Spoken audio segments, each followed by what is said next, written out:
New York সিটির ব্রঙ্কসে একটা রেস্টুরেন্টের ভেতরকার চিত্র এমন। মালিক জানালেন, অভিবাসীদের ধরতে ইমিগ্রেশন পুলিশের যে অভিযান চলছে সেটার প্রভাব পড়েছে তাদের ব্যবসায়। ২০ তারিখের পরে এই যে আতঙ্ক ছড়ানোর পর থেকে সবচেয়ে ক্ষতিগ্রস্ত হচ্ছে আমরা, বিশেষ করে রেস্টুরেন্ট ব্যবসায়ীরা। কারণ আমাদের ফ্যামিলি নিয়ে খাইতে আসে, বিশেষ করে আমাদের রেস্টুরেন্টের মোস্ট অফ দ্য কাস্টমার হলো ব্যাচেলার, যারা স্টুডেন্ট বা বিভিন্ন জায়গায় যারা কাজ করে, যারা রান্না বাড়া করে না বাসা বাড়িতে, তারা সকালবেলা এখান থেকে ব্রেকফাস্ট করে কাজে যায়, আবার এখান থেকে রাত্রে খায়, আবার কেউ কেউ দুপুরবেলা খেয়ে আবার দেখা যাচ্ছে রাত্রে ব্যাক করে খাবার নিয়ে যায়। এইভাবে বহু মানুষ আছে যারা আমাদের রেগুলার কাস্টমার প্রায় 150-200 রেগুলার কাস্টমার আছে। সেই কাস্টমারগুলো আমরা দেখতে পাচ্ছি না, কারণ তারা আতঙ্কে এখন আর দোকানের দিকে আসে না। একদম তো খালি আপনার দোকান। পাশাপাশি কত পার্সেন্ট কমেছে বলে মনে হয়? আমার মনে হয় 75% কাস্টমারই এখন নাই। আমাদের কমিউনিটির বিজনেস যারা করি তারা কিন্তু অত্যন্ত ক্ষতিগ্রস্ত। জানি না এই ক্ষতি আমরা কিভাবে পূরণ করব। এই ক্ষতি পূরণ করতে যে আমাদের কতটা মাসুল দিতে হবে আমরা জানি না। এইভাবে যদি চলতে থাকে আরও 3-4 মাস, তাহলে আমাদের অনেক বিজনেস বন্ধ হয়ে যাবে। কারণ সরকারের বেতন দেবো কোথা থেকে ইলেকট্রিসিটি বিল দেবো কোথা থেকে, রেন্ট দিব যদি আমরা বেচা কিনা না করতে পারি। তো সব মিলে আমাদের এই আতঙ্ক যদি এইভাবে ছড়াইতেই থাকে, আর কেউ আছে বিভ্রান্তমূলক তথ্য দিয়ে আরও বেশি ক্ষতি করছে।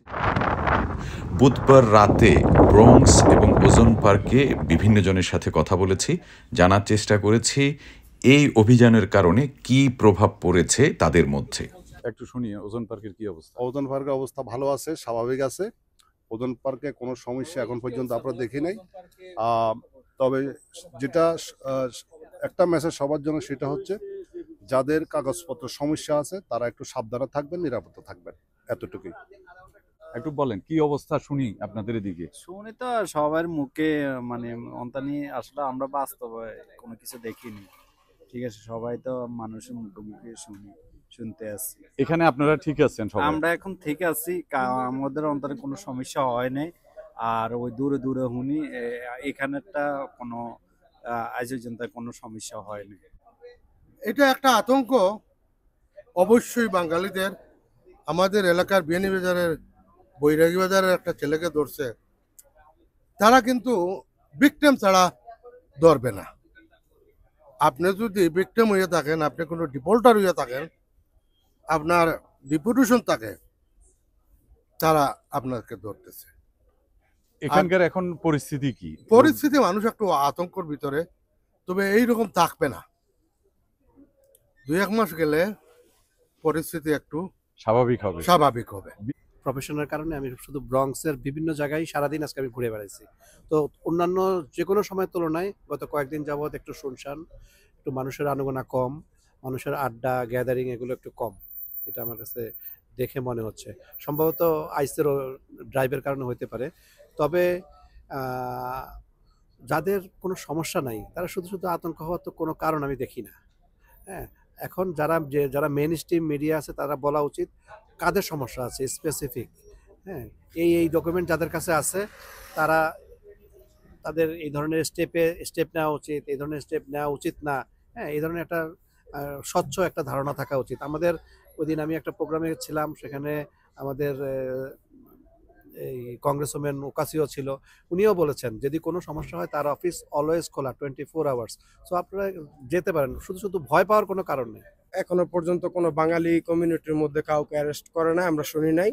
তবে পুলিশ এবং আইসের খুব উপস্থিতি আছে এই এলাকায়। কি দেখলেন এলাকায় লোকজন তো কমে গেছে একদম?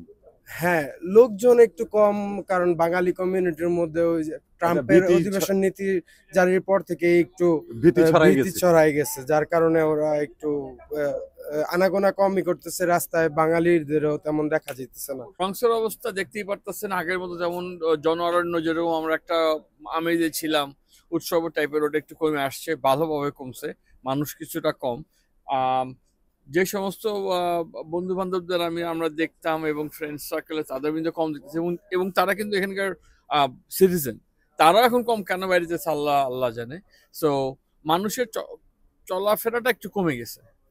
আর এখানে এখনো পর্যন্ত কোনো অপ্রীতিকর ঘটনা আমরা শুনি নাই, কিন্তু মানুষরা খুবই সেলফ কনসিয়াস হওয়াতে তারা নিজেরা ঘরে ঢুকে গেছে। ঘরেতে বেরোচ্ছেন না, ঢুকে যায় না, ঢুকেছে তো কিন্তু বেরোচ্ছেন না হয়তো সেটাই বলবো। তবে আমি এটাই বলবো যে যারা আনডকুমেন্টেড আছেন, একসময় না একসময় তো অনেকেই ছিলেন, আমরাও ছিলাম, প্লিজ আপনারা কোনো একটা ভালো উকিলের, আইনজীবীর পরামর্শ নেন। এটা গুগলের দুনিয়া, সবার ফোন আছে, সবাই রেটিং দেখেন এবং সেইভাবে আপনারা উকিলদের কাছে যান। এই মুহূর্তে পরিস্থিতিটা কি? আচ্ছা, পরিস্থিতিটা আসলে আমরা এসেছিলাম ব্রুকলিন থেকে ব্রঙ্কসে আসলে কি অবস্থা সেটি দেখার জন্য। তো আপনিও প্রতিবেদন তৈরি করছিলেন, আমিও প্রতিবেদন তৈরি করছিলাম, আপনি লাইভে ছিলেন, আমিও লাইভে ছিলাম।